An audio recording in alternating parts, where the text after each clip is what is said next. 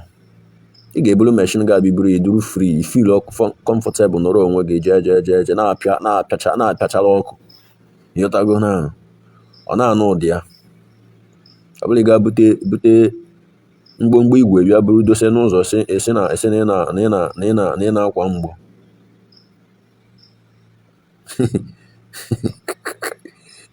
Prince. Forward them, brother.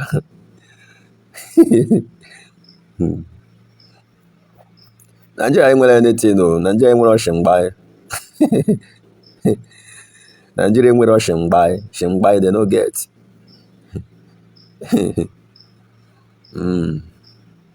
Ordinary pump self na kwasu herself. Kwasu ha na-agba kitikiti katakata. Ọbụlakwa aba na-ebu egbe na ọya makwa otu esi agba. And Chukwu okike nọkwanụ n'ọlụ.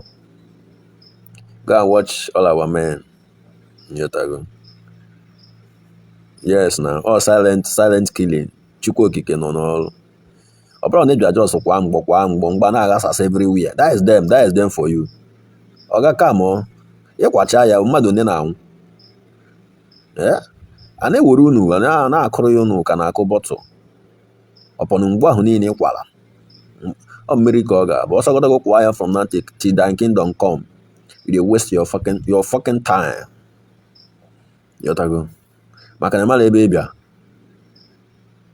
A ga na-ajụ all these useless monkey soldiers na-abịa na Biafraland. Ife ha na-abịa ka ha ga vote jụọ ese ebe ha na-abịa. Achị nọ na Yoruba land dị ife a. The thing say na Yoruba be that abi.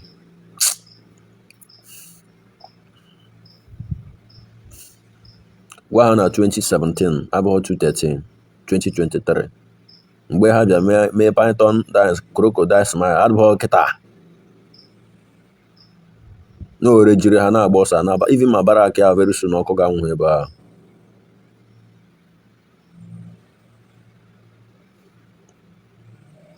Soldier, they get soldier.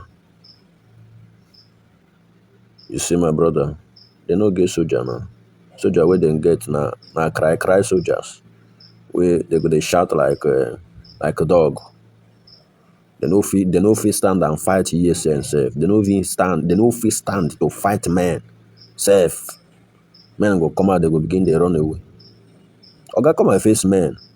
Buru ihe niile inwe bịa n'ụba agha. Akwa so no bịa n'ụba agha. Bịa n'ụba agha. Ihe na-agbara ọsọ, ị ga-eburuche ihe ya niile eburu bịa.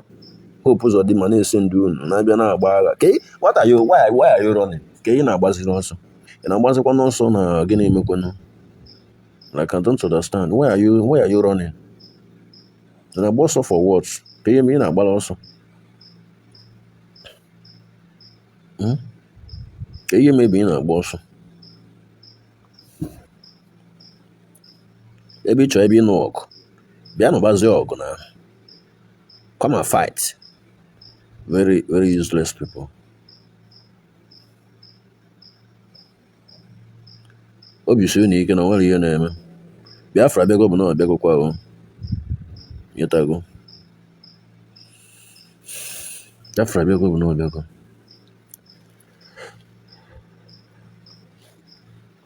Biafra don't come, say you don't come. So I really thank everybody that is supporting us one way or the other. And I love everybody that is following that page and supports us in one way or the other. So as some Chiko goes, you know, men no gallant everywhere. Yotago. Apatago and apatago. Only quite now, no more. Until Biafra will come. My sign will go call. Yotago.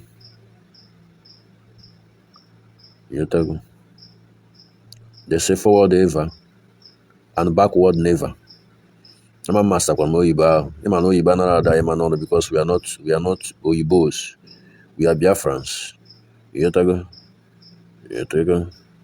So as soon as keji we mala.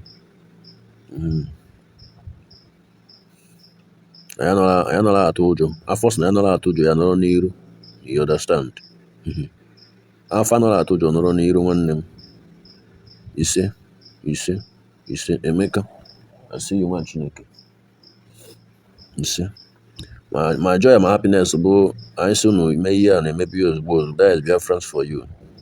I know we are the whole. Wow, we own this earth too. Don't you know? Mazina Nekala Walida Wachago ya. No. Asụsụ anyị ka a na-asụ na mbara igwe. Wole asụsụ Biafra. Kpọkuo Chukwu okike abịa ama. Ka ife ihe na-agwa gị. Ọ na-adị iche. Iwere English ni na-praise Chukwu. The spirit itself ama mbịawo n'alụ. So the difference is clear. Yotago. The difference is clear. Were asụsụ Igbo, Biafran's languages. Yotago now, because Biafra were different kinds of languages. Igbo deba, Shekri no there, Edo, Yobla they use their own personal language. Were ya ni eto Chukwu okike. Were Igbo to Chukwu. Efo oti uduke ike Chukwu okike ga-abịago n'alụ. So I want wow. I want bongo nke Chukwu.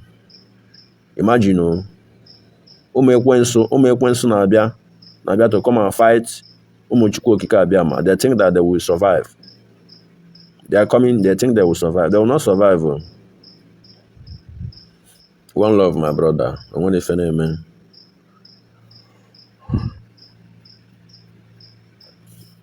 If you are joining us now, please follow this page. I'm tagging Woto Woto Baron / Gentle Lion.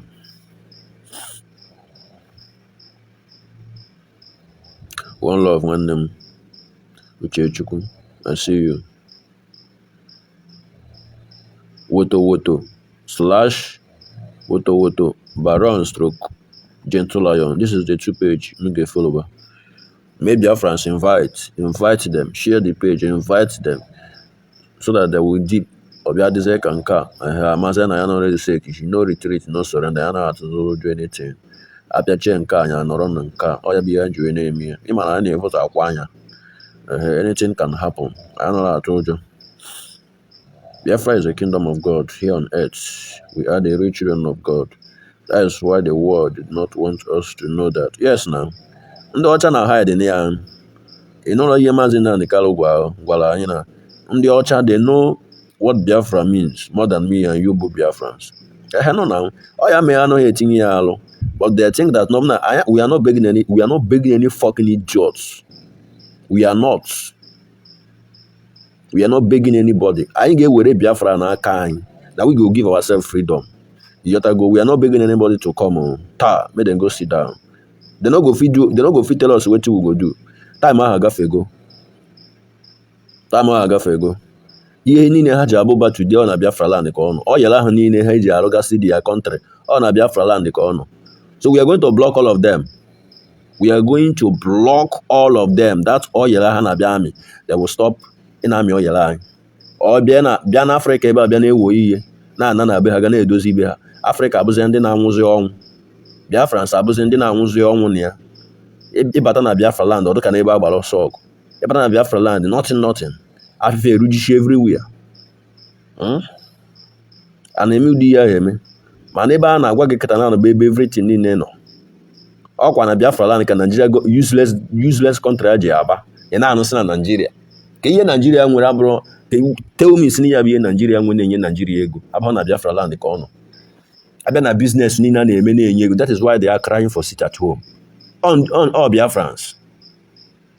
Onye Awụsa ọ gachago ihe na giga nke ihe ime business ka onye Fulani ka onye Yoruba ole na-atụ kontena. Onye Yoruba ole na-atụ kontena. Onye Awụsa ole na-atụ kontena. Onye Fulani ole na-atụ kontena. Mana ọ Biafra 70% of ihe na-eme n'obodo ọ Biafrans. Iyotago. So ha mara amalụ. Ha sị na ọ naghị eme. Oya ka anyị naba. That is why ha na-agbagharị ekwutokwu Biafra ebe a ha na-etigharị mkpu up and down. Because they know any day that Biafra left this country, Nigeria is gone. I'm telling you the truth. Because they are not strong. I don't know if them is a Biafraland. Floating. Yes, now, my brother. Yes, now. Oya mara ebe o si bịa. Ga-apụta bịa na-akọ nonsense. But if you know your history, if you know yourself well, it may be si bịa nwanne. Ma n'okwu ebe go na-aba. I'm telling you the truth. Biafra is come and see. The whole world will come in Biafraland to see. What God. They say that what Chukwu Okike Abiama cannot do does not exist. What God cannot do does not exist. Biafra will come. And they will come in Biafraland and see that Chukwu Okike Abiama is alive. We must go home. On that must, sure. Nobody will stop us. Also go to whoever. Biafra is here.